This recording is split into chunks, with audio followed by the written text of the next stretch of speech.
Recording has been started. Okay. Good morning, everyone. I'm Maria Volpe. I'm a professor at John Jay and director of the Dispute Resolution Program. I want to welcome you all to our monthly breakfast, usually held in person in New York City, but since April, we have been holding these virtually, and it's so exciting to see everyone here. This is number 226. We started these breakfasts after 9/11. And we continue. So it's what, 19 years now since we started these breakfasts. Each morning that we meet, it's really exciting to see everyone in person. And with the virtual breakfast, it's great to see everyone on the screen. For those of you who've been on the listserv, you know how difficult this time is for all of us. These are uncertain times, unprecedented times, and it is truly an important time for us as conflict resolvers to be thoughtful and reflective and to think about how challenging it is for us to absorb and to do the kind of work that we do. I encourage you all to hang in there. These are not easy times, and we couldn't have a more appropriate topic for this morning. And you would think that we planned this in the last couple of weeks. In fact, we started planning this breakfast a year ago. In July, Julie brought this wonderful topic to our attention, and here we are in the middle of a crisis, talking about refusing to be enemies. Couldn't think of a more appropriate topic. Before I turn this over to Julie to introduce our speakers, I want to thank and bring to everyone's attention the fact that these breakfasts would not be possible every month without a wonderful team. And we consist of Julie, Denny, Chuck Newman, Matthew Latimer, Nikki Borofsky, and Alex Yaroslavsky. Without them, it would be near impossible for us to do this every month. So thank you for being part of a wonderful team. And thank you everyone for being here. I'm really looking forward to hearing Sabeeha and Walter share with us their thinking around how we can refuse to be enemies. And with that, I'm turning it over to Julie to introduce them. Julie? Good morning. I met Sabeeha and her husband Khalid at Chautauqua last summer and thought right away they would be perfect here at the breakfast. But then I learned that Sabeeha and Walter were writing a book, We Refuse to Be Enemies, and I thought that's even better.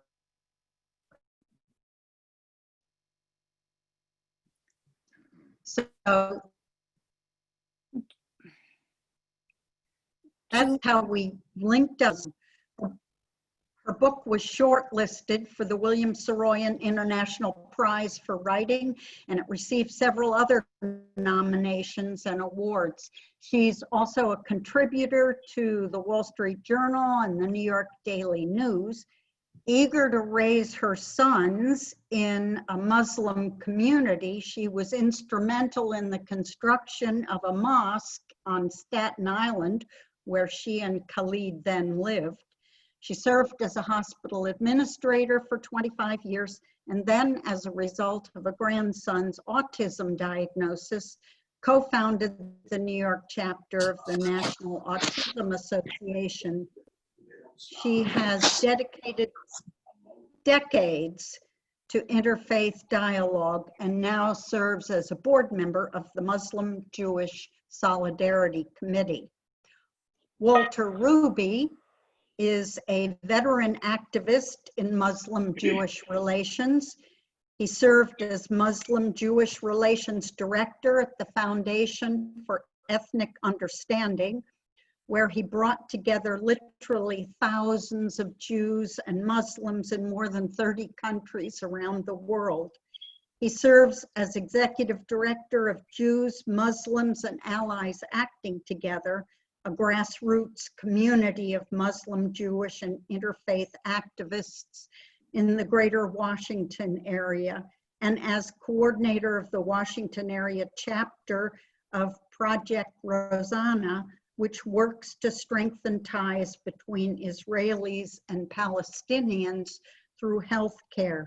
He's worked as a reporter and commentator for more than 50 years, and his articles and op-ed pieces have appeared in the New York Times, the Wall Street Journal, the LA Times, USA Today, and other media. Both of our speakers have dedicated their lives to interfaith dialogue with the other. And through this work, they met and have now co-authored a book, We Refuse to Be Enemies, due to be published in June of 2021. Before I turn the mic over to Sabeeha and Walter, I want to read a poem in recognition of both the difficult time we find ourselves in now and their lifelong work. Do not be dismayed by the brokenness of the world. All things break, and all things can be mended, not with time, as they say, but with intention. So go, love intentionally, extravagantly, and unconditionally. The broken world waits in darkness for the light that is you. And with that, I'd like to turn it over to Sabeeha and Walter. And if you want to put speaker view on, you will get large screen images of Walter and Sabeeha. Julie, it's Chuck. Do you want to mention, excuse me, about questions at the end and to post questions by chat? Yes, thank you. At the lower edge of your screen is a list of options, one of which is chat.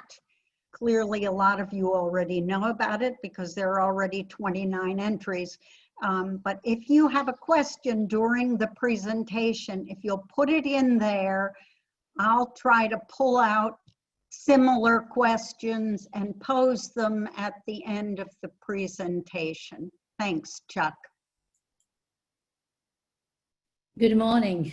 Thank you, Julie. That was a beautiful poem. Maria and Julie, thank you for inviting us. Thank you for that very gracious introduction. In these troubled times, the work that you do is just so much more meaningful and critical. Walter and I are going to share with you our journey of overcoming our biases and working together in the interest of safeguarding American values. When I was growing up in Pakistan, I had never met a Jew. Pakistan was and is pro-Palestinian, and I viewed all Jews through the lens of the Israeli-Palestinian conflict. My father's passport was stamped, all countries of the world except Israel. And that remains so to this day. That is where I came from. Walter?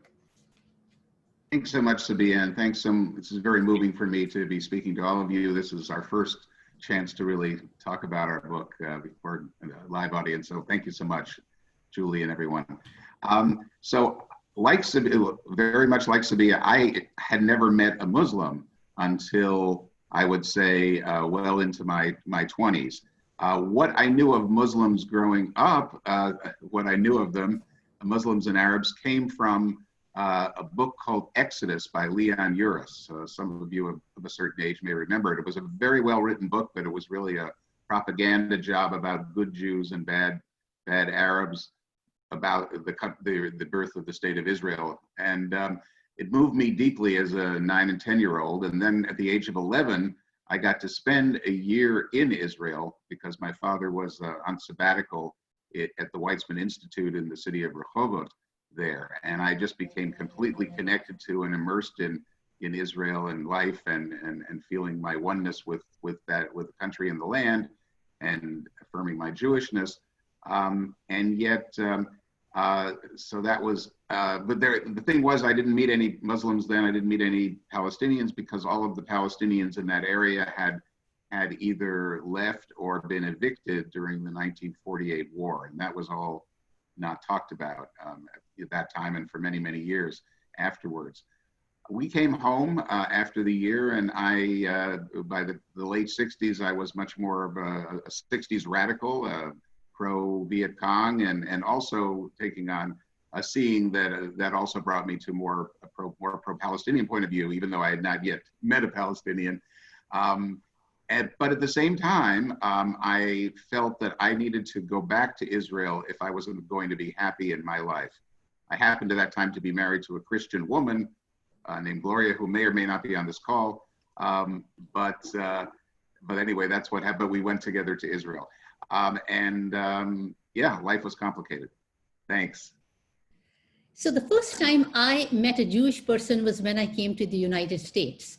My husband was a medical resident, and all his colleagues were either Pakistani Indian or Jewish. His good boss was Jewish. His colleagues were Jewish. When I got pregnant, my obstetrician, Jewish. When I had a baby, the pediatrician, Jewish.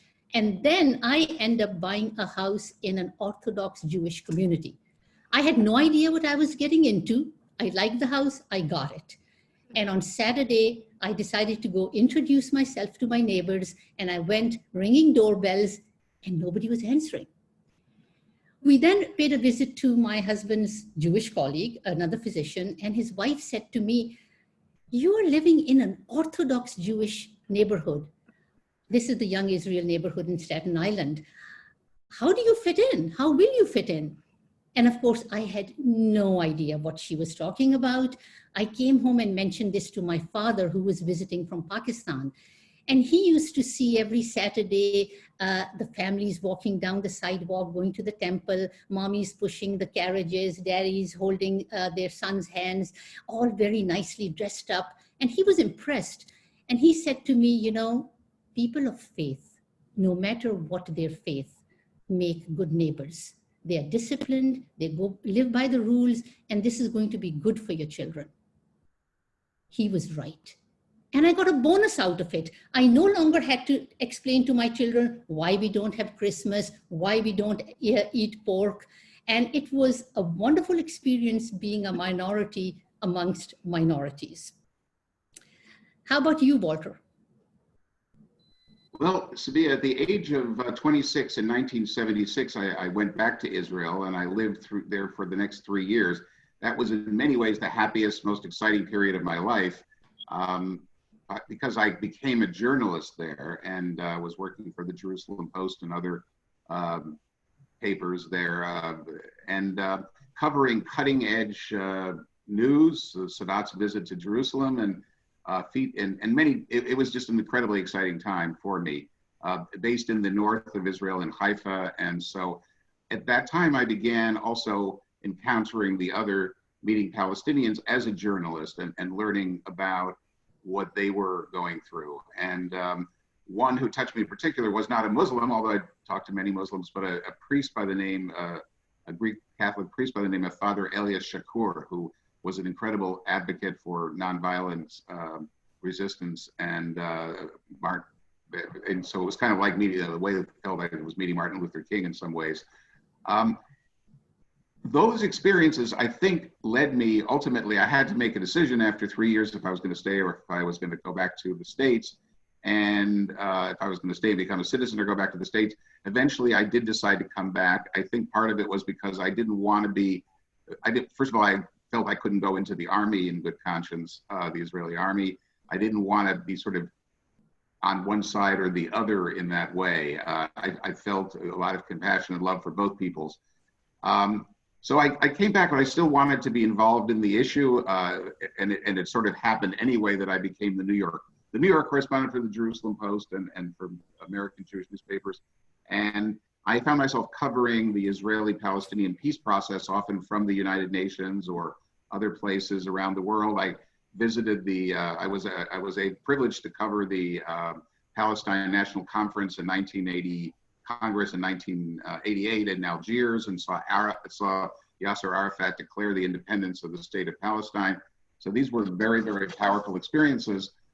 Ultimately, I moved from reporting to more advocacy, and I ran a discussion forum in the late 90s, online discussion forum on what's called the Jewish-Palestinian encounter. I did some work on the ground in Berzeit inside of the Palestine, all involved with connecting Israelis and Palestinians. Eventually, as we all know, tragically, the peace process crashed and burned in the early 2000s. And for me, that was and is a personal tragedy that I'm still, dealing with and working through. At that point, I was searching for a substitute. I sort of felt a sense of futility at that point with Israel-Palestine and was looking for a substitute and got involved in Muslim-Jewish relations in the States. The key event for me was in 2006, I attended the World Congress of Imams and Rabbis in Seville, Spain. And I saw going on there a kind of communication between the imams and the rabbis from all over the world, including Israel and the Gaza Strip, that just was amazing, amazingly powerful and real. And for the first time, I said to myself, I've always been a secular Jew, and I've tended to see the religious folks, both Muslim and Jewish, as part of the problem, not the solution. For the first time, I thought maybe it could be the other way around, that they have something to contribute. After all, the politicians had royally screwed things up, and here was another venue for connecting on a personal level and building friendship and trust. Thanks. So, thank you. Sabeeha? Yeah, so for me, interfaith dialogue started in the 70s, and it started on the sidewalks in our front lawns. I guess that's why they call it grassroots. So I was a stay-at-home mom, and I was hanging out with my Jewish neighbors on the sidewalk as we walked our children riding their big wheelers, and we would be chatting. And I don't know how it started, but maybe it was when I invited my neighbor Gail to have her and her husband come over for dinner one night. And it must have led to dietary laws, and we ended up talking about kosher and halal and pork and no pork.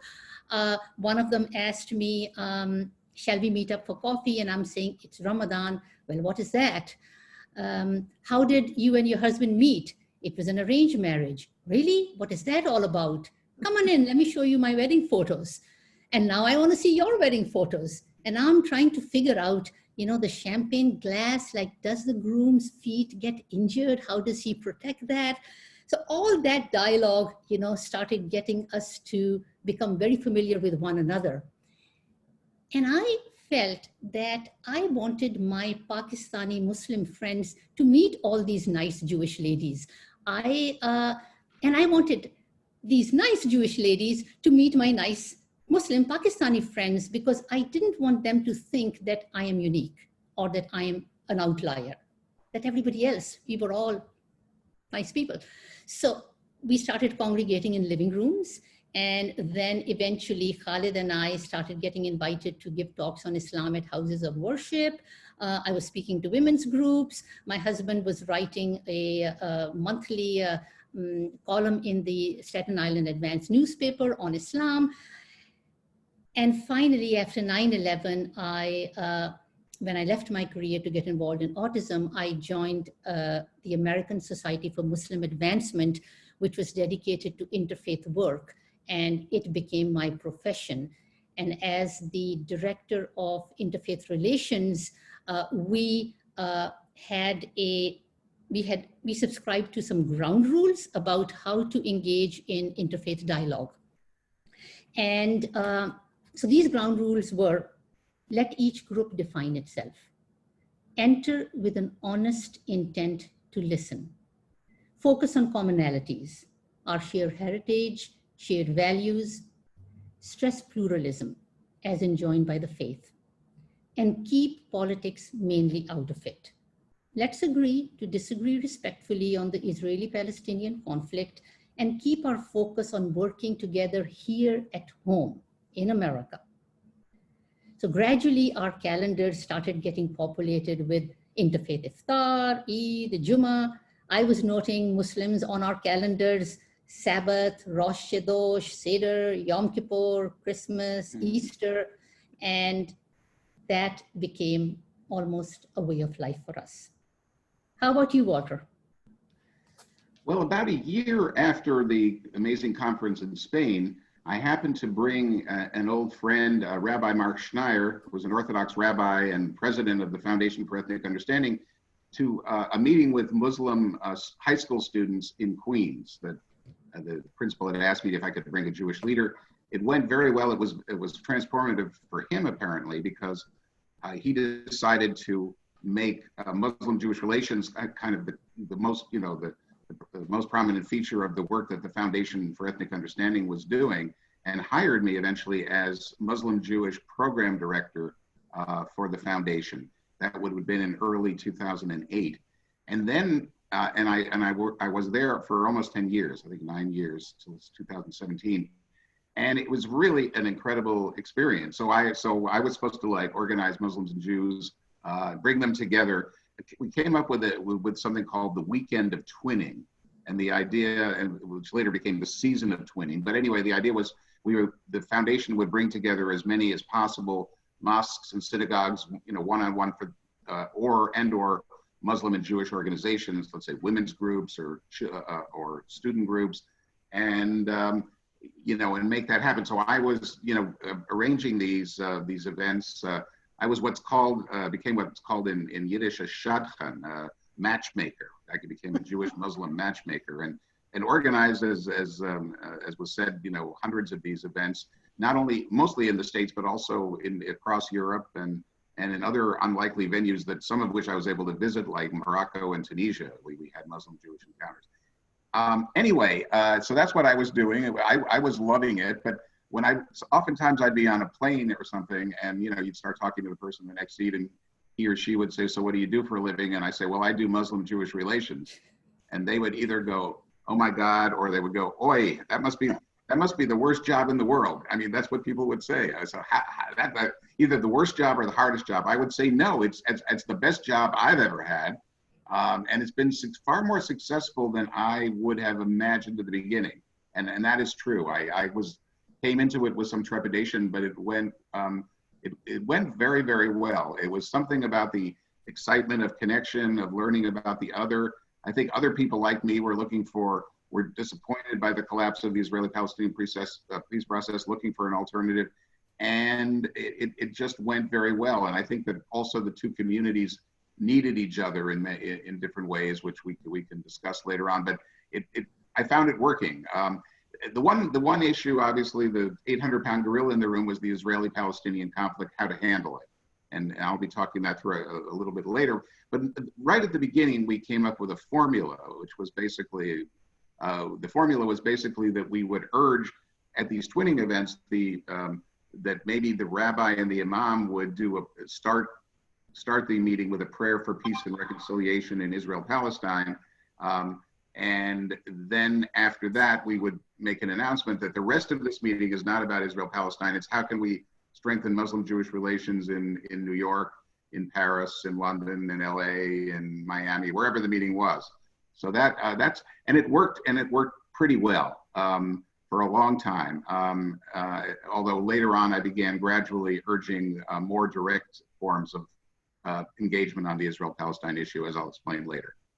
So anyway, that's where we were. And I was dealing with many different organizations, Muslim and Jewish organizations, as I said, in this work. And one of them was the American Society for Muslim Advancement, ASMA, which was headed by Daisy Khan, who many of you know, I gather she spoke to this group. So she is an amazing personality, amazing person. So somewhere around, and I don't remember the year, Sabeeha, maybe you do, but about 2009 or 2010, I made a call I was calling Daisy, and I got Sabeeha on the phone, who I'd never met before. And she was working there. She'll tell you about that. And so we met, and we developed a friendly relationship at that point, and saw each other from time to time. Although I had certainly no idea at that point where that relationship would take me. Sabeeha? Yeah, so where that relationship took us was that the Temple Emmanuel held its first interfaith iftar 5 years ago And Walter was one of the organizers, the Foundation for Ethnic Understanding. So I registered myself and Khalid. And when I showed up, the person at the registration desk, a Muslim man, looked up and said to me, "You're not registered." But yeah, but your name is not on the list. Yeah, but I did. He said, "You know, we are full. We cannot take in walk-ins." Walter was standing by and he interjected and said, "Look, I've known Sabeeha for a long time. If she says she registered, I'm sure she's registered and there's just been some mistake. So please, will you just allow them to join the iftar? We don't have enough food." I said, "I'll leave before dinner." It was like really getting to be, and Walter sort of stood his ground and eventually prevailed, and Khalid and I were allowed to attend. And as I walked in, I chuckled and I said to my husband, "The Muslim man stopped us and the Jewish man let us in." So things kept moving. And in 2016, my book was coming out to be published. Now here's a plug: Threading My Prayer Rug, One Woman's Journey from Pakistani Muslim to American Muslim. My publisher wrote to me and said, "It would be nice if you could get an endorsement from a rabbi, Walter." Now, Walter is not a rabbi, but he was working for Rabbi Mark Schneier. So I reached out to him. I was in Pakistan at the moment. I sent him an email and I said that, could you? And Walter, generous and gracious as he is, this nice Jewish gentleman, spent his day of rest on Saturday reading my manuscript. And then he wrote back to me and said, "Sabeeha, I have an idea. Why don't we write a book together?" Right, Walter? Well, that's right. And why did I do that? Because first of all, I was blown away by her book. And I know some of you have read it.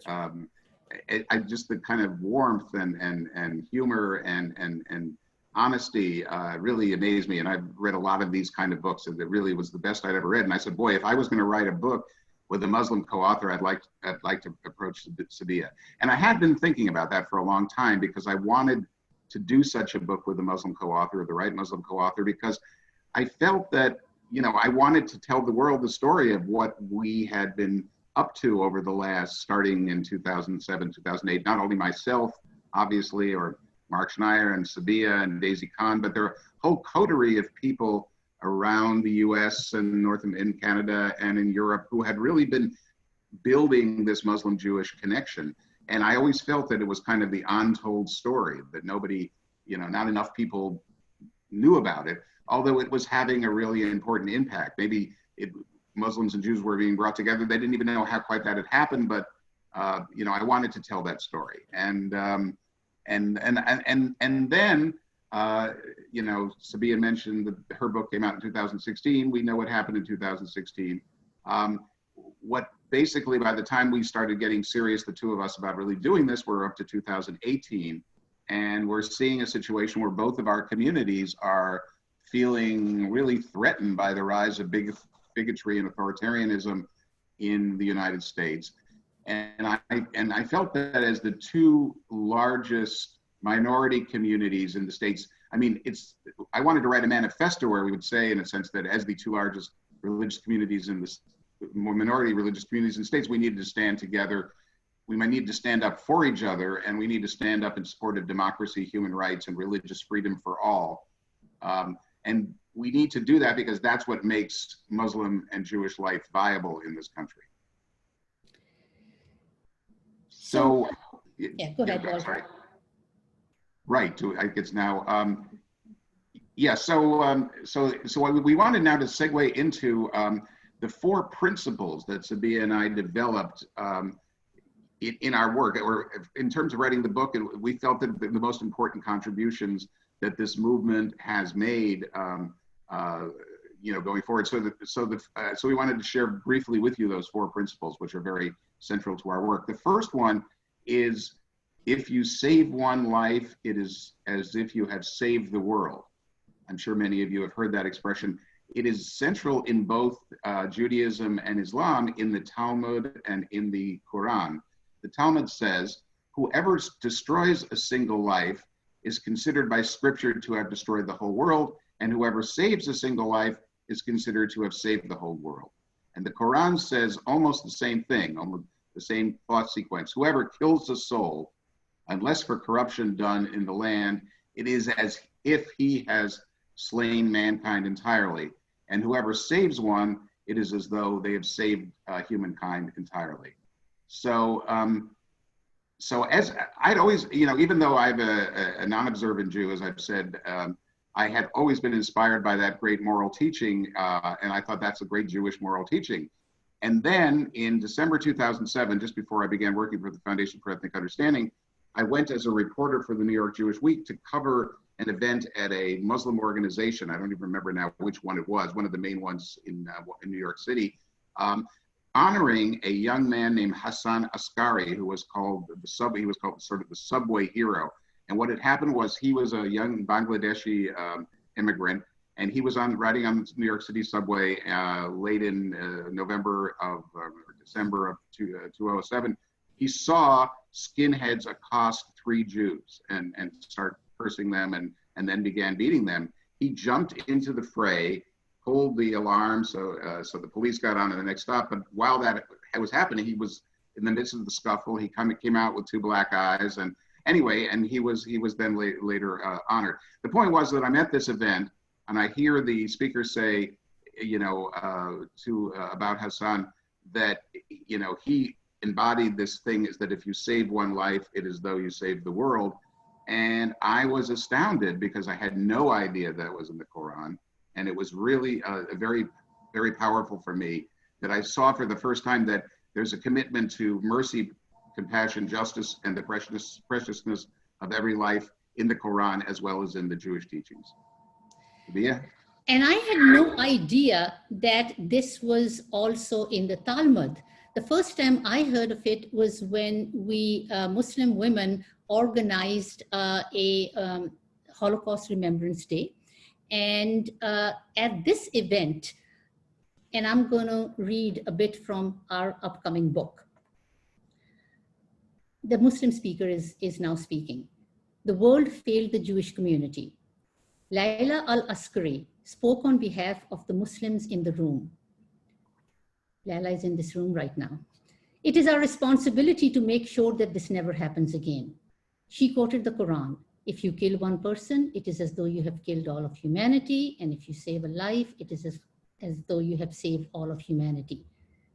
That is similar to our scripture. A young Jewish man spoke up and then quoted, whoever kills a soul.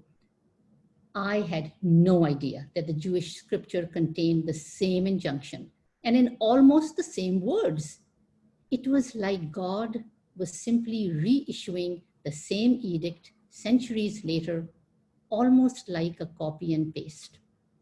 Picture the aha moment in the group. Young Muslim and Jewish men and women, their jaws yielding to the force of gravity, eyes open in wonder. You have the same text. You have the same text, was the script going around the room. But why are we surprised? After all, it's the same source, same God, imparting the same message to his prophets. The second principle we talk about is welcome the stranger. The Quran says, those who migrate for the sake of God shall find many places for refuge in the land of great abundance. In the Torah, Leviticus, the stranger who sojourn with you shall be to you as the natives among you, and you shall love them as yourself, for you were strangers in the land of Egypt. My mother was a stranger in her new land. My mother was a refugee. In 1947, the British India was partitioned into India and Pakistan. And at that time, millions crossed over, finding a home in a new land. Hundreds and thousands of people on trains were massacred. My mother and her family were on one of those trains, but their lives were spared. They were on a train, boarded up to make it appear as if it was a cargo train. They pulled into Jalandhar railway station, and there were men lined up on the platform with swords in their hands, waiting for the orders to strike. The orders did not come, and they made their way safely to Pakistan. The train that followed was attacked. In that train was their cargo, including my mother's wedding dress. When my father went to the station to collect the baggage, the train was dripping with blood. Every passenger had been killed. Only the train engineer had been spared to come back and tell the story. In that new land, she was welcomed. She made her home there. She lived her life there. She died there, a proud Pakistani. Fast forward to today, 2016. The Muslim ban is issued. And I'm beginning to wonder, am I going to become a stranger in this land? We got a call from a rabbi who called my husband and said, "We stand by you. I have never been to a mosque. I would like you to take me to a mosque so that we can express our solidarity with the Muslims." Khalid called the imam, made an appointment, and took the rabbi there on Friday for Jummah prayers. "Shall I remove my kippah?" the rabbi asked Khalid as they were entering. "No, keep it on." He met the imam, he prayed amongst the Muslims, and after the prayer was over, people lined up, stopping and shaking his hands and saying, thank you for coming. One of the men walked up to him. He was in a Pakistani shalwar kameez, and he said to him, "I wish I could give you a gift, but I have nothing on me except for my prayer beads.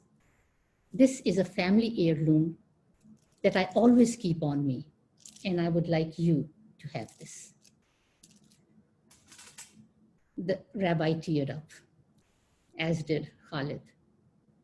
And whenever the opportunity comes, he tells this story to spread the good feeling. Walter? Thank you, Sabeeha. Like Sabeeha, my mother was also a refugee. She was born in Berlin, Germany in 1924.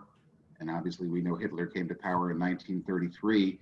And by 1938, my mother and her own mother fled on foot across the Belgian border at night. At running across, my mother said, "We never knew if the Gestapo would shoot us in the back or not." They got across with the help of smugglers. Then they had 3 days. They had to walk at night for all night. They couldn't move during the day. They had to get at least 50 kilometers into Belgium, or they could have been returned to Germany. And they managed to get through that. And then later on, they get down to Nice in the south of France and felt relatively safe. But then, of course, the war started. And the following year, 1940, the Germans swept into France, conquered France. And my mother and her own mother and her aunt, who was with them, found themselves running like, hunted animals from port to port, trying to get out of Europe. There were two possibilities. One was Palestine, occupied by the British, who were blockading Palestine to keep Jews from entering. So that proved impossible.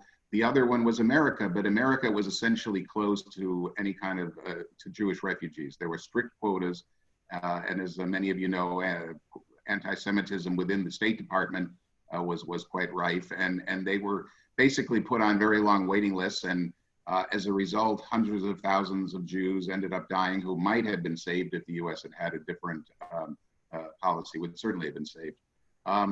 To make a long story short, my mother and her mother eventually got to Lisbon, Portugal. They got on a boat that was going, and they had bought visas, through money to Ecuador. So they had an Ecuadorian visa. They got on a boat that was going to New York, and then I think they were supposed to get on another boat going from there to Ecuador. But the plan was to try to get off in New York, to try to stay in the States. That was what they wanted to do. So my mother arrived, they arrived together. And what happened was that a representative of an organization called the Hebrew Immigrant Aid Society, and this had all been kind of prearranged, met met them, or met my grandmother and her sister, and took them into the city to try to find someone who would sign an affidavit saying that they were his relatives. In the meantime, though, my mother, who was a teenager, who's now 16 years old, 17 years old, is held on Ellis Island like surety. She was held there for a week, couldn't leave, obviously, until they returned, and they had found a New York City judge. It's a fascinating story, who had the same last name and said that they were his relatives. There's some chance they could have been very distant relatives, but basically he was not telling the truth. It's a wonderful story, but they were saved, and that's how my mother came to live here, spent her whole life here. She's now gone, but she was deeply patriotic, loved America, and also was involved in the League of Women Voters, many things that she was involved in civic life, and contributed a lot. And coming now about the Muslim ban that Sabeeha mentioned, 2 years ago exactly, last June of 2018, I was invited to speak in front of the US Supreme Court at a rally organized by Shoulder to Shoulder group fighting Islamophobia, to speak about my mother's experience, and to make, and I did, and it was very moving for me, and I made the point that like my mother, Muslim immigrant refugees from places like Syria, Iran, Iraq, and Yemen are running now like hunted animals, and fleeing violence and imminent loss of life, and with nowhere to go. And the U.S. was in the process in 2018 of closing up. Trump had obviously promulgated this Muslim ban, but it still had to go before the Supreme Court. And as 2 weeks after I spoke in front of the Supreme Court, they ruled 5-4 that the Muslim ban was legit.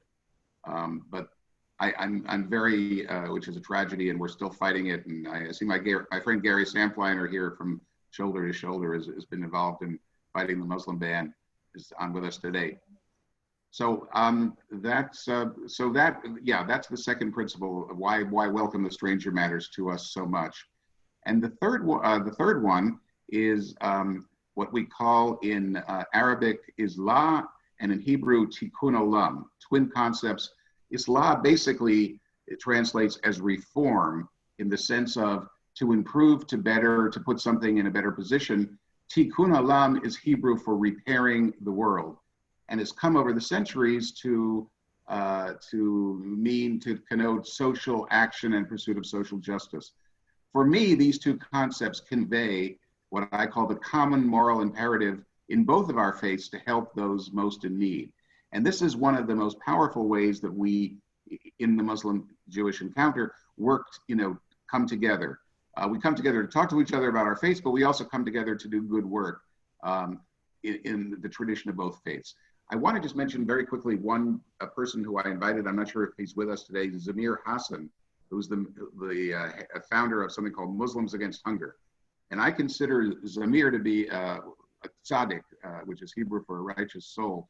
He retired from his, he retired 15 years ago from his job, and every day, in his early 60s, and every day since then, literally every day since then, he's been out feeding hungry people, either on his own or with his organization, which he built up over the years. And he's an amazing person. And I joined him in doing programs together, bringing Jews and Muslims together to feed hungry and homeless people.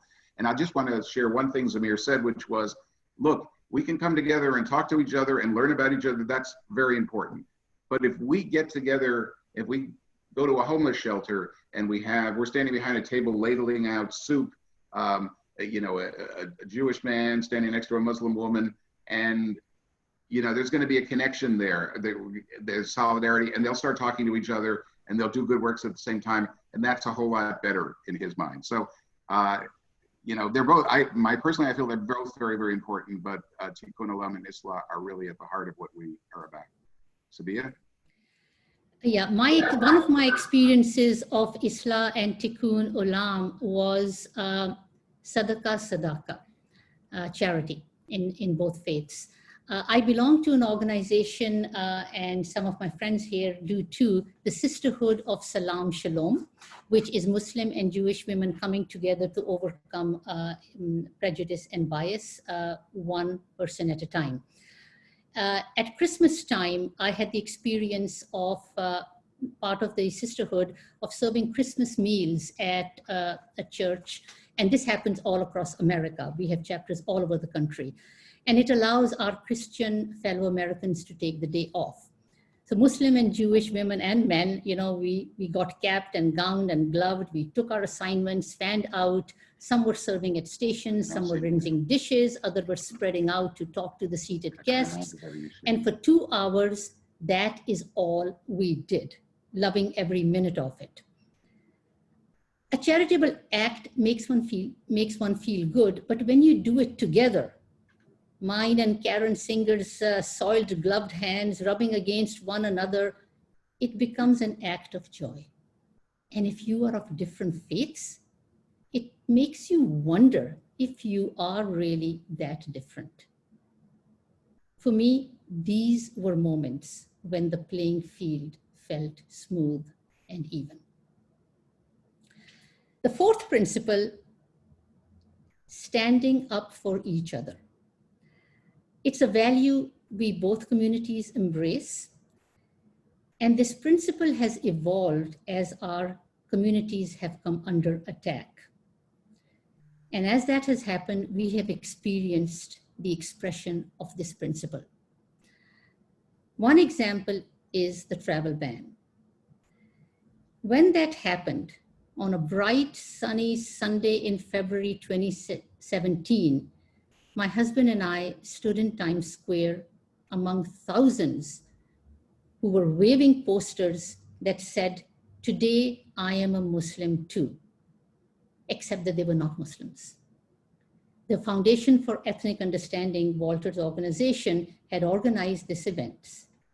I walked through the crowd, rubbing shoulders and arms, stopping in front of people, hoping to lock a gaze and say, "Thank you." I stopped in front of a lady in a wheelchair. She must have been in her 90s. She could barely lift her head. I thought about what it took her to be there. Someone must have helped her get into her heavy coat and woolies, put her in a wheelchair, wheeled her out of her apartment, into the elevator, hailed a cab, lifted her out of the wheelchair into the car, folded her chair, put it in the trunk, got her to Times Square, got her out, wheeled her over the bumpy sidewalk, around the railings, into the square. There she sat, joining the protest against the Muslim travel ban, with her head bent, protesting loudly by her silent presence. I lowered myself, hoping to meet her gaze. I wanted to tell her how much I appreciated what she had done. She probably could not hear me. My voice was lost in the sounds of love in the square. This was a Sunday. All these people from across the East Coast could have been anywhere on their day off, but they gave up their day to speak up for their fellow citizens, Muslim Americans. Dignitary after dignitary took the microphone, but it was the people on the streets that stood there for hours that spoke the loudest to me.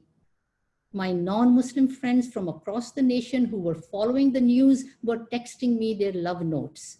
"Today I am a Muslim," with arrows piercing pink hearts.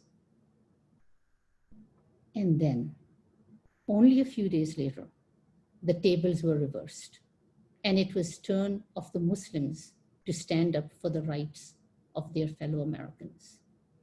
Walter? Yes, absolutely, Sabeeha. I just want to say very much that the standing up for each other, standing up for the other, is the only of these four principles we've articulated that is not coming from the holy books, and yet it's something we've evolved, and it's really of cardinal importance to everything that we do. Sabeeha is so right. Not long after that Muslim ban, we woke up on the morning, I believe, during the day of October 27th, 2019, to the horrendous news of this, 2018, I'm sorry, the horrendous news that the Tree of Life Synagogue in Pittsburgh had been attacked by a neo-Nazi with, as we know, automatic weapons, who slaughtered 11 Jews as they prayed. And it was shocking to so many of us, like myself, who said, wow, for the first time in my life, I don't feel safe to be a Jew in America. And that's quite a psychic thing to pick up after so many years. In any case, it was amazing, the Muslim community coming in support of the Jews, first in Pittsburgh itself, and then around the country within a few days. Within a few days, the Muslim community had raised something like, I don't remember the exact figure, $300,000 or $400,000 to aid the shattered Jewish community of Pittsburgh, to support them. And not only did they raise money, which was a huge thing, they came out to memorial services all across the country in huge numbers for the victims in Pittsburgh. And one of them I remember attending in the Temple Road of Shalom in Virginia, Northern Virginia. And I was amazed. I mean, where the place was packed. It's a large synagogue. There were a few thousand people in there.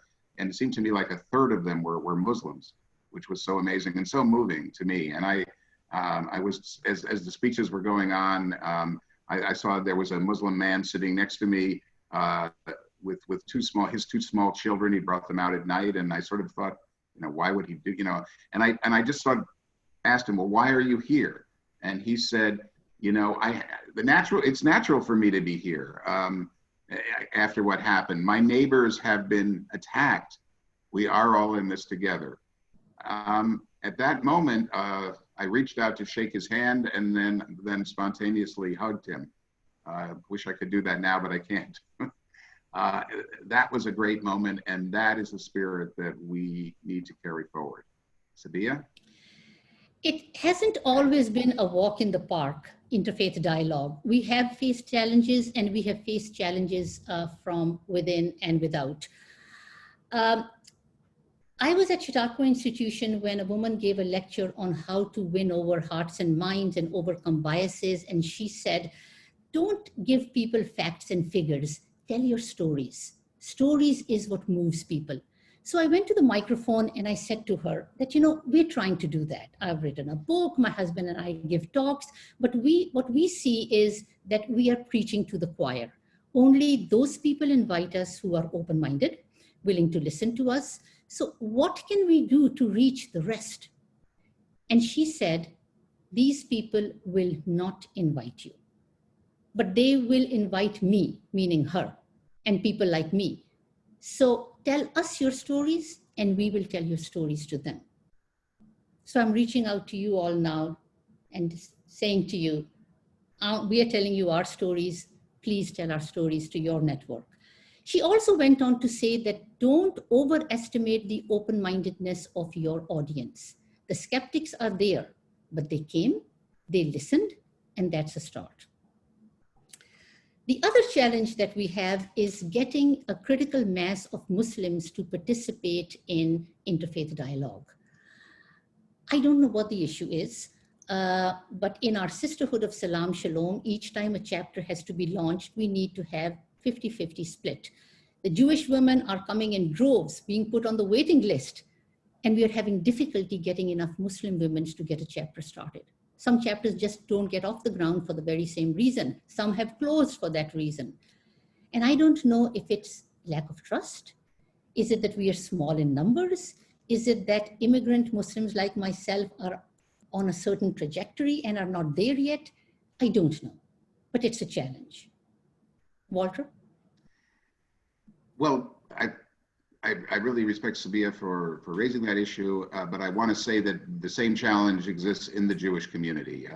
There are places, there are cities, I worked in many cities, as I mentioned, around the country. Some cities have the Jewish community has been more forthcoming and more wanting the dialogue and coming out in bigger numbers. In some cities, the Muslim community. So on the Jewish side, sometimes the Jewish community will, a particular Jewish community will come out and then will pull back. Sometimes, for example, there have been cases where a prominent synagogue or a Jewish federation will say, yeah, we're on board for the season of twinning, and then a few weeks later call me back very abashed and say, well, we can't do it. And I find out that the reason is that a powerful a Jew with right-wing views or anti-Muslim views will have said, oh, you're talking to such and such mosque, and that there's Muslim brother connected to the Muslim Brotherhood. There's a whole kind of industry, which we call the Islamophobic industry, and unfortunately some prominent Jews have been involved in that, are involved in that. That's one thing. Another thing is coming back to the elephant in the room, the first elephant in the room, we say the Israel-Palestine conflict. So one thing is oftentimes I'm building up to my season of twinning, and then all of a sudden there's a war in Gaza. And I'm calling so-and-so in LA, I'm calling so-and-so in San Francisco, and they're not calling me back. And when eventually I get, let's say, one or the other on the phone, they say, it's not, it's been complicated now. I haven't reached out to so-and-so in the Muslim community because, and I say, why not? And he said, well, I feel bad. I don't know what to say. I don't know what to say about what's going on there, that, so many Muslims have been killed in Gaza. And so basically what happens is sometimes people just don't pick up the phone and call, and that sets things back. What we found in this whole thing is eventually they do come back together, and eventually it continues, but we've lost a lot of time and momentum. And then finally, there's the second elephant in the room, which we write about in our book, which is what things in the holy books of the others that could offend people in our own community. And I have a personal example of this, and I've spoken, we talk about this in the book with Sabeeha and dialogue in it, that I have been personally hurt, I would say, feel hurt, when I read what the Quran and how the Jews are presented in the Quran. Now, when I say the Jews, what they're really talking about is basically there's a lot of quotes in the Quran about how terrible were the children of Israel to have disobeyed God. And really that's just unforgivable is what kind of comes across. And I have expressed my sense of hurt about those quotes to not only to Sabeeha, but many imams over the years and friends and dear Muslim friends. And they've always said, but Walter, it says the same thing in the Torah, right? It says that the Jews were punished for disobeying the God, and worshiping the golden calf and all that good stuff. And I say, right, you're right, it is, you're absolutely right. And probably the language is very similar, but it's that phenomenon that, we can, any group, and it's not only the Jews, obviously, any ethnic or religious or racial group can criticize themselves, self-criticism, but if somebody else says it, it doesn't, it feels unacceptable. So that's a big issue. And lastly, I will just say on all of this stuff, it is so important to pick up the phone and talk to the other about that. And whether it's about Israel-Palestine or whether it's about this. So Sabeeha and I have done that in this book. We dialogue on Israel-Palestine, and we've talked about the issue that I just raised. And that, I think, is a model that we hope many others will take up. So speaking of models, we would like to end by sharing with you some of our lessons learned, which we feel can be applied in relationship building between the Muslim and Jewish communities. So we have an 8-point roadmap. Number 1, we are Americans first. While the Israeli-Palestinian issue matters greatly, we live here, not there. And our common homeland of America is threatened unless we unite to save democracy and pluralism. Walter, you want to pick up? Sure, so here's a few more. Number 2, speak out and stay engaged together against injustice, both at home and abroad, including in the Middle East. And so what I mean by that is if we're going to stick up for principles of human rights and democracy here at home, it's appropriate sometimes to also talk about violations in the Middle East. For example, our own Jamaat group, Jews and Muslims and Allies Acting Together in Washington, has spoken out at times, and other such groups, about violations against human rights in the Middle East by Saudi Arabia. The murder of Jamal Khashoggi is one horrific example. The brutalization of the population, let's say, in a country like Egypt. And at the same time, it's appropriate to speak out when Israel does things that really violate those, speak out together as Muslims and Jews, violate human rights and democracy. And certainly we face that situation right now with with the threat that Israel will annex much of the West Bank in 3 weeks. So the question is, it's in my mind appropriate to stand together on many of those issues. Secondly, again with Israel-Palestine, it's good if we can work together, Muslims and Jews in America, to support work over there that saves lives and improves conditions. And I mentioned become involved in Project Rosanna, and I believe the USA chair of Project Rosanna, Ken Bob, is with us on this call. And I've just been so excited to get involved in it because Project Rosanna does a few things. It's working in the healthcare area. It helps to get desperately sick Palestinian children with cancer who need kidney dialysis to hospitals inside of Israel to save their lives. We help to make that possible. We help to transport them through volunteer drivers.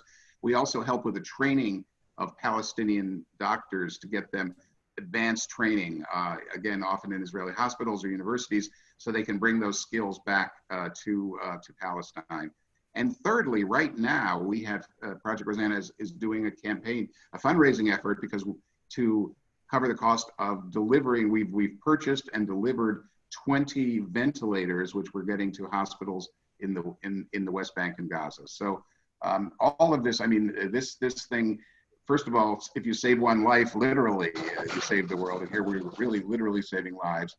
And I also think that it's healing for our people here, because for the first time, rather than just either ignoring the conflict, kind of brushing it under the rug, or fighting over it and getting nowhere and driving each other apart, we've come up with a third way of dealing with it, which is like, we're going to make together a positive contribution over there to improve conditions and save lives. So that's an important one. And let's see, two more quickly. We need to allow the other to speak up speak up on these issues, whether we agree or not. And I'm referring here to last year, two Muslim congresswomen, Ilhan Omar and Rashida Tlaib, said things that got many Jews upset, and some said anti-Semitic. I didn't think they were, but the main thing was, very strongly critical of Israel. And what I say to my Jewish brothers and sisters is, if it's okay for Chuck Schumer or Elliot Engel or Senator Ben Cardin or Adam Schiff or any Jewish congressperson or senator to speak out in support of Israel, then it's absolutely legitimate for Rashida Tlaib, a Palestinian American, to speak up for Palestine and advocate for Palestine. So there has to be a sense of equity. And finally, we should not allow the Israeli-Palestinian issue to be weaponized in ways that drive our communities apart over here. What I mean by weaponizing it is, for example, what the whole campaign by our esteemed president telling Rashida Tlaib and Ilhan Omar to go back where they came from, and completely trying to demonize them as Muslims. And the other one is about the BDS, Boycott, Divestment and Sanctions Movement, which seeks to put an economic cost on Israel for its occupation. Now, I don't agree with BDS on many fronts, but I think they have the right as American citizens to speak freely. And there's been an effort really to not only to criminalize BDS over the last couple of years, passing laws in Congress and state laws to make it almost illegal to be part of this. I'll just close. There's one example of a speech therapist in Austin, Texas, a Palestinian American who basically lost her job because Texas had passed a law saying, if you wanted to work in, that she was going to have anybody who wanted to work in Texas should sign an affidavit that they would not support BDS. And she refused to do that. She lost her job. And I'll tell you one thing, I do not want my beloved Israel to be the cause of Americans being denied their right to free speech and peaceful protest. Sabeeha? Yeah, so 3 more points on this roadmap. Number 6, let's not demonize or denigrate people on either side. Activists like Linda Sarsour correctly demand that they be able to speak freely as proud Palestinian Americans. But we disagree when Zionists are demonized, such as a statement that it is impossible to be both a Zionist and a feminist. There are plenty of Zionist feminists in Israel and America. A broad range of American Jews from left to right identify as Zionists. They support the right of Israel to exist as a Jewish state.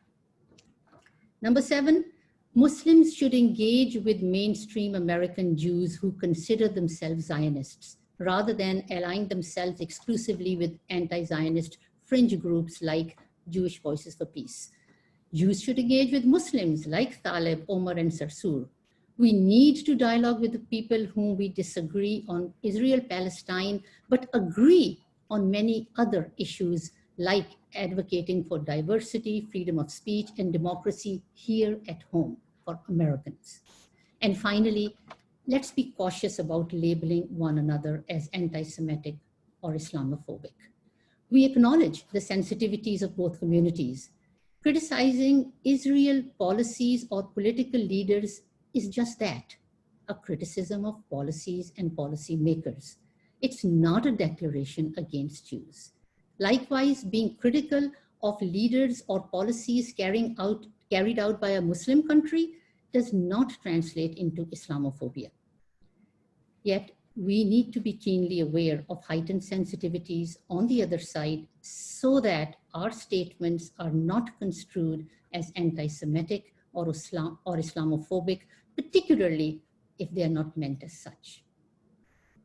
And with that, we end our presentation and would like to open it up to your questions. Thank you. Thank you both. You cannot imagine the number of thank yous and profound movement and emotional responses. Trust me, there are dozens of them. But I'm going to start with the first question, which is, would you be willing to share your emails with this group? Because a lot of people are looking for information from one or the other of you. If you are willing to do that, would you do that now? Yeah, we'll do that. And my email is also on my website, sabeeharehman.com, but Walter and I, we can put it in right now, right, Walter? Absolutely, absolutely. Very happy to do that. They both have very easy emails, I'll tell you that. I'm just Walter Ruby at Gmail, so that's it. That's there pretty you easy. go. Walter, yeah, and Sabeeha she put it in the chat. Okay. People wanted to know where they could get your principles and your roadmap so that they could use them. And an extension of that question is, how do you think we could apply those principles and that roadmap to today's situation with racism and police? Obviously, that's top of mind for many people on this call. Any suggestions that you have? I'll take the easy part. So, so the principles, Julia and Maria, we can share those with you, and as well as the roadmap. And then when the book comes out in April of next year, please buy the book. And as to the roadmap, Walter? Well, I think in response to that, the question, first of all, we've talked today about the Muslim-Jewish connection and why that's very, very important. And it is very important for us to have a Muslim-Jewish connection, but we do see it as part of the larger situation, the larger coalition building involving other faith communities and ethnic communities and political and so forth, because we see ourselves as being part of that. We need to solidify our own relationship, but we do want to work. So we hope that many of our principles and ideas could be of use. But I think the principles, but also just the way of connecting that we've evolved and reaching out to each other and standing up for each other, all of those things would could be helpful, I think, in the present situation. Several people have, oh, I know what I wanted to say. Khalid Sabeeha's husband has a PDF copy of the Quran, which he has volunteered to email to anyone who contacts him. One question is, how do you see your principles applying to BDS? You alluded to that at one point: boycott, divestment, sanctions. Mm-hmm. Sure. So, you know, as I said, I advocated for the right of BDS folks to speak freely, and I totally stand by that. As I said, I do have my own differences with BDS. One of them, you know, is that the official position, I think, of BDS is that for Israel to get out from under the threat of boycott, divestment, and sanctions, it not only has to get out of the territories of the West Bank and Gaza, which I certainly agree with, but it also needs to institute the right of return of all the 1948 Palestinian refugees and their descendants back into Israel, which effectively would end Israel as it would become a binational state, which and it's not clear to me that would be workable. That I think it would be more leading to more violence than not. Anyway, so for that reason, I am not supportive of BDS, but you know, certainly, as I said before, they have a right to speak. Someone just thanked you so much for the wonderful presentation. Someone else wanted to know, how can we get involved in the sisters organization, Sabeeha? Yes, so the Sisterhood of Salam Shalom, there is a website, SOSS, which is Sisterhood of Salam Shalom, SOSSpeace.org. And on that, it tells you how to apply, depending on which city you're living in, and the organizers will then connect you with a chapter in that, or the closest chapter to where you're living. So it is SOSSpeace.org. Great, thank you. I see that Nikki has also posted it in the chat link. Here's a question: how is your work impacting relations in Israel and Palestine? I know certainly, Walter, you're there a lot. Please respond to that.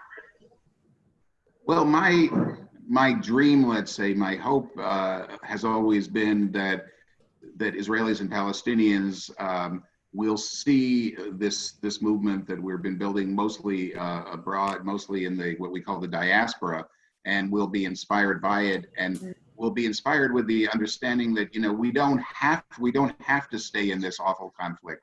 It is possible to break out. It is possible, and to do that, and it is possible to break out, to change the narrative, to change history. But to do that, you have to start connecting on a grassroots level, etc. That's what we preach. Now, I know, I totally get it that it's 100 times harder to do it there than it is here. And the good news is there are many people who are doing it there, and they go through stuff that we couldn't even imagine over here. Just in terms of trying to get together physically, it's virtually impossible because of the separation fence. And there's certain very small number of places where they can sort of get to from both sides. And so, but it's much harder. And the what's the word? You know, sort of you're going up against a much harder hostility, perhaps on the two sides. When I was there, though, I just want to say that I was there a couple of months ago with Ken Bob and Project Rosanna, and I saw so many amazing people doing this work through healthcare and other ways of coming together, bringing people together, and I came back with a lot more hope than I'd had before. So I think it is happening there. I'm not sure how much it's because we're influencing them, how much because they're getting it themselves, but there are a lot of people over there who are doing this work. Somebody wanted to know if this is being recorded, and there's an answer to that question in the chat section. It is being recorded, and it will be available on the ACR-GNY.org website. That's the New York chapter of the Association for Conflict Resolution, co-sponsors of this breakfast. Maria, Several people want to know how they can get on the listserv so they can get information about this program and others. I have given out your email. I hope that's okay. mariavolpe@gmail.com. And I strongly encourage the two of you to stay on the listserv. Sabeeha, I know you're on the listserv, and so are you. Great, Walter. And when the book comes out, you know I can count on Sabeeha to let us know on the listserv. But anyone who wants to be on the listserv, that's how you get there. Ask Maria to put you on. Yeah, I asked you that one. And if anybody wants to, as we come closer to our book tour, if anybody's got any, good places for us to speak anywhere in America, we would obviously be very grateful. Right, and somebody did ask that, and I suggested that they contact you two directly. Sure. Somebody already has a speaking engagement for you. All right, okay. We serve. You do. Okay, aside from, 50 kudos and lauds and praise, I don't see any, thanks so much. So does,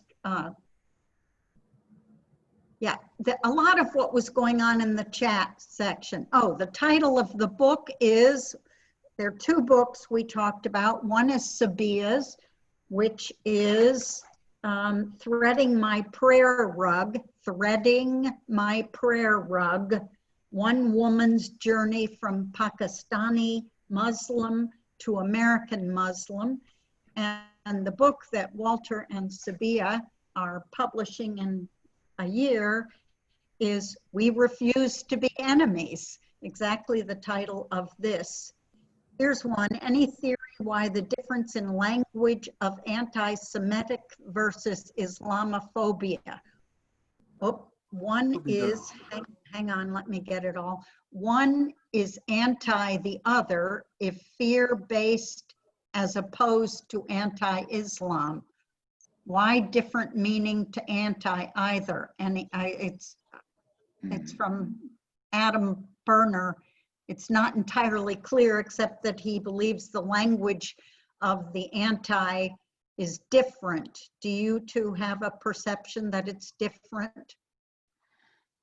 Well, speaking for myself, I mean, I think that there's a there's similar phenomenon. I mean, I've heard people say, well, yeah, this one has that element, this one has that element, but they're basically, you don't like or are afraid of Jews, or you don't like and you're afraid of Muslims. And so we feel, very comfortable in this movement, standing together against both phenomenon, which are, threatening, threatening our two communities on many levels, including our lives, as we've seen in tragically in recent last couple of years in the States, in Pittsburgh, and also, also again, many attacks on many mosques, the horrible slaughter in New Zealand. So they're both awful.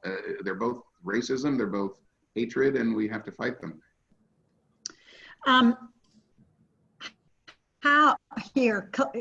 Sabeeha, you mentioned this early in your presentation. How can you keep politics out of the conversation? It's basically the basis of the conflict. There's your challenge. By a decree. So at the Sisterhood of Salam Shalom, we are told that for the first 18 months, you will not talk about politics. Wait for relationships to gel and for people to build trust and get to know one another as a person before you feel that you're ready to talk about politics.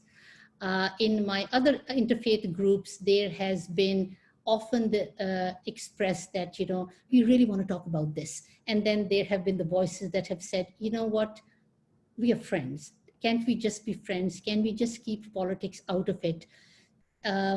So that until now, the groups that I are involved in have been able to keep politics off the table. I am willing and ready to talk about it, but then, and there are many people are, but then there are many who are not. So it's that sensitivity that prevents us from taking that leap in a small group discussion. So informative. Thank you both. Looking forward to the book. Thank you. Thank you. Another for comment. the opportunity. Let's see if there's anything else. It would be great for you to speak on this topic and your book during the International Cultural Club at St. Francis College. I will definitely be sending emails to you. Very important topic and very informative. Thank you very much. I mean, there are dozens of those. But right now, Julie, I just wanted to say one thing very quickly. I saw one just flash down there a while ago. Somebody was asking about the work of Bob Kaplan and Mo Rosby. So I just wanted to say, the person said, do we know about them? And yes, we certainly do. Bob Kaplan is he works, I've forgotten his title now. He's one of the leaders of the Jewish Community Relations Council. He's on the call. Oh, he is? yeah, Bob is okay. here. All right. Yeah. Okay, I didn't know that, but so Bob is there, and then Mo is the leader of the Pakistani organization, People's Organization in Brooklyn. Anyway, the two of them are really among the unsung heroes of this whole story. And there were many unsung heroes, but what they really did is phenomenal in terms of working with community, but the two of them taking the lead in keeping the peace in Brooklyn, especially between the large, huge communities living side by side, inclusive like Midwood, Orthodox Jews, and Muslims. And Hasidic. they've done remarkable things since 9/11 till now. I think they deserve huge credit. Someone just posted an interesting comment about the language, Walter, that anti means against and phobia means afraid of. Fear. And that's the perceived difference in that description of the negative feelings about the other. Yeah. Interesting. Mm-hmm. And I would suggest it doesn't really matter. I think if you are against someone, you're afraid of him and her or her and vice versa, and it works. All of that stuff is built into both Islamophobia and anti-Semitism. And we know in our work that the more you get to know people, the less afraid of them you are. Exactly. It's not rocket science, as they say. You would think it was, however. You would. All right, here's another. We need to really try hard to respect each other's points of view if we want to move forward. Yeah. And now there are several people in the waiting room who want to get in. Maria, is there another program? No, what I was going to suggest, Julie, is that for the last few minutes, if people want to raise questions, raise your hand in the chat and we'll recognize you. We'll have live questions. Anyone want to raise a question? Well, here's one. Will you be holding a joint meeting with Rabbi Mark Schneier soon? That's a good idea. We'll see. We'll talk to him about it and see if that's doable. Thank you for that. First and foremost, we need to listen. Yeah. No question. All right. So does anyone? So are you guys seeing any raised hands? I have a question. Oh, good. Yes, Jeanette. my name is Carolina Rosenstein, and my question is to both of our wonderful speakers. Do you think that the younger generation is coming with something new? Have you pinpointed some characteristics that we could talk about now? The younger generation. This is my question. Thank you. Okay, so I'll go first. You go first. Okay, right. So I am an immigrant. So I come from a generation that came with cultural baggage, preconceived notions, misconceptions, a lot of rich culture. And I see a huge difference in the next generation, as well as the generation after that. My oldest grandchild is 18. Laila, who is 16, walked in the protest 2 days ago with her high school. So I see that in our children's generation, all those biases that we came with were not there, are not there. They are very American, and so they're very much part of the American fabric. They both, my sons went to public schools for high school, and so they are very much a part of embracing the American values and the American ethos. And in the third generation, it's even more so. So I definitely see that shift taking place from generation to generation in terms of acceptance and pluralism and one happy family, for sure. I would agree with you, Sabeeha, on that. That is also my experience. And some of the most wonderful Muslim-Jewish encounters that I've been engaged in and been part of have been on university campuses. And as Sabeeha says, that so much of the stuff that the older generation needs to work through and get to a certain level, it does seem that not many young people, maybe more young people, are already there. So I think the most important thing is to engage them, to let them know that this is out there, this movement, and hopefully that's something we constantly have to work on. In fact, I just remembered that I was visiting my son and daughter-in-law and their family because I was to go to an interfaith launch. Like, this was a group of women getting together to start an interfaith program. And my 15-year-old then granddaughter said to me, "Dadi, where are you going?" I said, "I'm going to a group. We're launching an interfaith program. Can I come?" And I was like, "Oh, she wants to come to a meeting of aunties and grand aunties."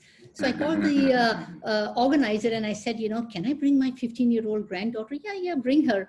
Well, she turned out to be the star of the event. She was engaged. She was chatting with where one had an inhibition, older people like us, she was totally uninhibited and very much into, like interfaith spirit. Maybe I'll start a youth group. So I was very pleased. I was very proud of her. There's a hand in the chat, Jeanette.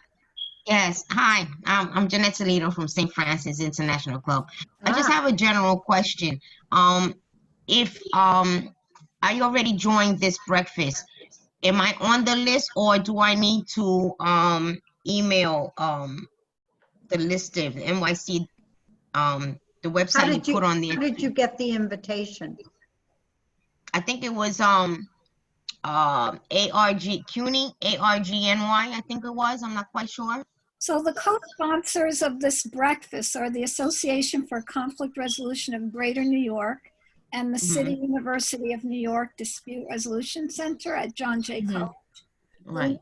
Serve is out of John Jay College. So if you email me, I put of my email addresses, either mariavolpe@gmail or mvolpe@jjay.cuny.edu. I will put you on the NYC-DR listserv. That is the broader listserv that covers all kinds of topics and presents all kinds of announcements around events, workshops, jobs, etc.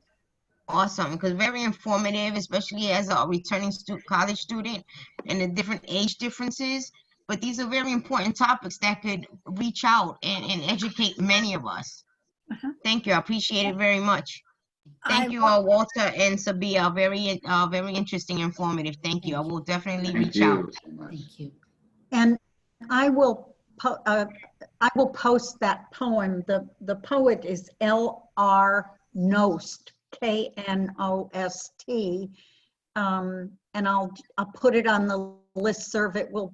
I'm sure there'll be plenty of people there who would like to see it. So watch the listserv for that. It's also on the chat here. Thank you, Nikki. I have a question. Hi, Susan Cushman here. Hi, Maria from Nassau Community College. Hi. Thank you for a brilliant presentation, Sabeeha and Walter. I just have a question about the sisterhood of the Salam Shalom. I'm wondering, is it open to Christians as well? And is it open to all genders rather than just being a sisterhood? And would there be some advantage to it being open to all genders and to Christians as well? Yeah, the brief answer is no and no.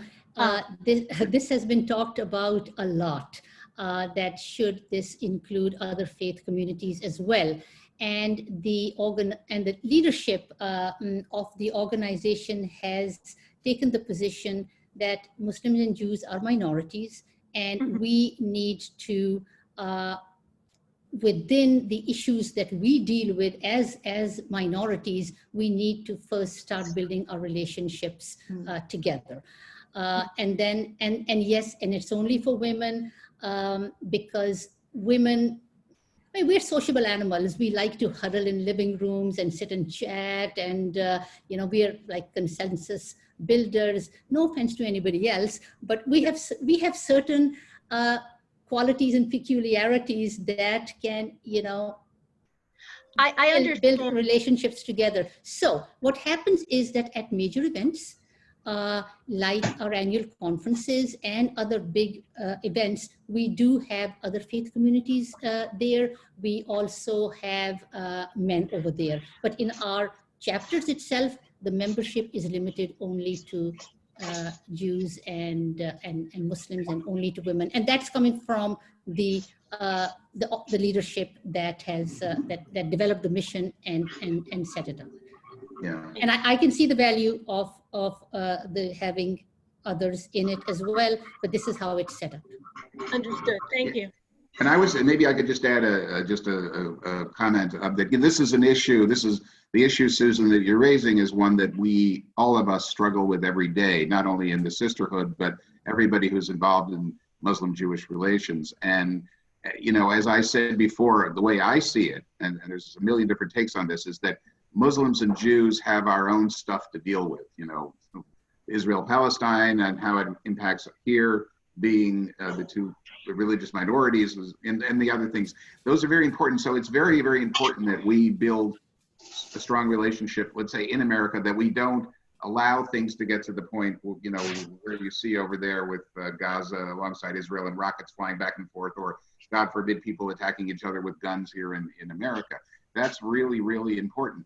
That doesn't mean that we shouldn't be part of the larger effort to defend democracy, civil rights. And so many of our groups are part of, for example, in Washington, the Jemaat, who's Muslims and Allies group, is part of the Interfaith Conference of Greater Washington, and involved in those activities because obviously standing up for justice, standing up against bigotry is not just about Jews and Muslims, it's bigger. So we say that, and one of the things though, I'm saying this now, but oftentimes when I'm talking for the first time to a Christian interlocutor and telling them, I sort of feel very defensive in trying to explain why we sort of need to do this. Muslims and Jews need to connect on their own level together, as well as the other stuff. And I'll be going on and on. He says, he'll suddenly say, "Okay, Walter, I get it. That's enough. I get it. I'm cool with it." And I'm still like, "I'm so sorry. Please understand." So it's something you struggle with. I understand. Thank you. Thank you. Thank you, Susan. I have a note from Maria, and she says that officially we need to end this and release people. Unofficially, if you still have questions for Sabeeha and Walter, they're willing to stay on, but the program is officially over. Well, thank you very much. Thank you, Maria. Thank you, Julie. Thank you, everybody, for joining and for your questions. It's been an honor. Thank you. We do have one more, Mallory Stevens. Thank you. Sabeeha and Walter, this has been just extraordinary. Thank you so much for sharing all of your work and your experiences. My question is, what about Seeds for Peace? Are they still going strong? The organization where children get together and there's a summer camp. No doubt you're familiar with it. Yes, Mallory, I am familiar with it, not so much as lately as I remember 20 years ago. I went to the camp and I went over and went to Jerusalem and saw some of the activities the young people were doing together, Israeli and Palestinian. It was just so moving. It's a wonderful, wonderful thing. I know they're continuing. I know the camp is still up there in Maine, and it's a great thing. I think it's become harder for them in Israel-Palestine because of the situation, but they are definitely, but they're continuing, and they're also, you know, involving people from other conflict zones. I know Ireland and different places, and it's a great, great program. Yes, thank you both so much. Any other hand raises? I think I saw a question. I was just going to say I saw a question from my friend, a dear friend of mine, Fatima Argun from here in Washington, from the Arlington Dems, and she's also involved in our Muslim Jewish work. But I saw her name, but I didn't actually see the question. I don't know if, is she still here, Fatima? Fatima? We may have just lost her. Yeah, yes, I'm still here. Sorry. She's still here. Great, great. There she is. A moment to unmute. Thanks, Walter, for recognizing me in the audience. Yeah, I'm thrilled to be here, and you know, I've had the honor of working with Walter and with Sabeeha, you know, a little bit less, but I will underscore the fact that they are both just, you know, amazing leaders in our community, and I'm honored to know both of them. And thank you so much for inviting me to this program. Thank you. Yeah. Thank you, Fatima, for all you do. She mirrors dozens of other comments. Thank you. Okay. Yeah. Thank you, Sabeeha and Walter. If you'll give me just another moment, I just also want to underscore the importance of, I'm also a former co-leader and co-founder in Arlington of the Sisterhood of Salam Shalom. And I will attest to the fact that it is an amazingly effective group. The reason, you know, somebody asked, well, you know, should we have, you know, why can't we have, you know, is it open to other genders? Is it open to Christians? I think eventually that might be a good idea, but I think that the original thought was that two things, as Sabeeha mentioned, it's because, you know, you're trying to bring, the thought was we're trying to bring together two minorities in America that have their own unique struggles, but, you know, which have a lot of commonalities between them. And the second thought was, you know, women are naturally collaborative. We have a different dynamic among ourselves. Women can talk to women about stuff. Men, you know, I'm just, you know, I'm saying this very anecdotally. I realize, you know, it's not from, you know, drawing from any empirical evidence, and although that may back me up, I don't know. But, you know, we have a different way of relating to each other, and many times, as I heard earlier, you know, sort of tying it back to the whole storytelling thing, we do talk in stories. We talk in terms of our personal experiences. This is something that I think comes less naturally to men. And I think it's for that reason that we have been able to form relationships much easier. You know, I realize I'm talking in generalities here, but, you know, for us, it's our chapter is still going strong. 2 years, we're 2 years into it now, and I feel very honored to be part of that chapter too. So anyway, thank you for allowing me to say that. It comes from the heart. It's been an amazing experience, and I feel honored to have been a part of it. Thank you. That's very well said, Fatima. Thank you for expressing it so eloquently. And if I may, just to piggyback on what Fatima said about, you know, how amazing the sisterhood has been for us, I'll just share an anecdote. We were at one of our meetings, and the agenda for the meeting was just tell us a little bit about yourself. And this Turkish lady started talking about, she's a doctor, she came from Turkey, she's over here now, her visa is expiring, she is afraid to go to the embassy and ask, for a reapplying because she'll have to turn in her passport, and then she's afraid of where it'll go from there. Her passport may not be returned to her, and everything that's going on in Turkey. So she just mentioned this as a by the way, and everybody stopped her and said, wait a minute.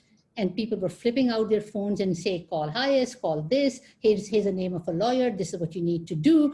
And one thing led to the other, and next thing we are doing some crowdfunding for her, and she's gotten connected with everybody she needs to get connected with, and then she got a 7-year visa, and now she's studying to pass her USMLE exam so that she can become get employed as a physician. And all that happened in this small, tiny living room of Muslim and Jewish women just chatting. Well, here's to collaboration and cooperation. Yeah. All right, you two have been wonderful. People have loved this presentation, and we're all looking forward to your book. And I have read Sabeeha's book and want to underscore what Walter said. It's a wonderful book. So go get it, read it, and we'll see you next month. That's it. Thank you. Thank you. Thank you very everyone. much. Thank you, Sabeeha and Walter. This has Thank you. been terrific. And you, thank you to all of you, to Maria, to Julie, to everyone from your wonderful group and making this possible. It was deeply moving for me. So thank you so much. Ciao. Thank you all. Thank you. Timely Thank you. topic, right? Thank you. Okay.